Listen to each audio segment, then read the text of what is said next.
हुकूमत ठाहिण ऐं ड्राहिण ॼाणा थो।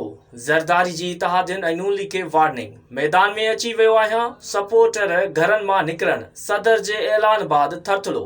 सदर आसिफ अली ज़रदारी पंहिंजे इत्तेहादियुनि हुक्मरान जमायत मुस्लिम लीग खे चिताव ॾींदे चयो आहे त अव्हां खां हुकूमत न पई हले, असांखे हुकूमत ठाहिण बि ईंदी आहे त ड्राहिण बि ईंदी आहे।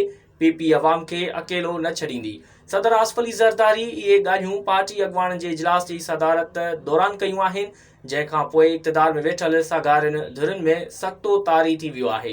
इजलास में पार्टी अॻवाननि आसिफ ज़रदारी सां कारकुननि जा कम न करण जी शिकायत कंदे ॿुधायो त पंजाब ऐं वफ़ाक़ी हुकूमत साणुसि सहकार न पई करे, संदन पूरो हक़ न पियो ॾिनो वञे, वोटर्स जा मसइला हल नाहिनि थी सघिया।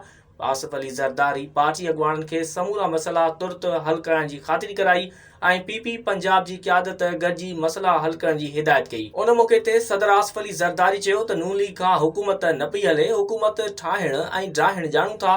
IMF खां कर्ज़ वठी अवाम जो इम्तिहान वरितो पियो वञे, असां पंहिंजे अवाम खे अकेलो न छॾींदासीं।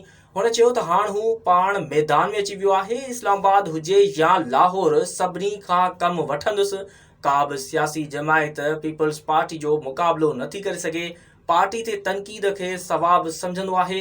आसिफ अली ज़रदारी चयो त पार्टी कारकुन तयार थी वञनि, अञा घणो कमु करणो आहे। पार्टी में नौजवाननि खे अॻिते वधण जा मौक़ा ॾिना वेंदा। उन खां सवाइ हुन पीपल्स पार्टी जी तंज़ीम साज़ी जी रिपोर्ट तलब कंदे चयो त ड्राइंग रूम जी सियासत नाहे करणी, हाणे ॿाहिरि निकिरण जो वक़्तु आहे।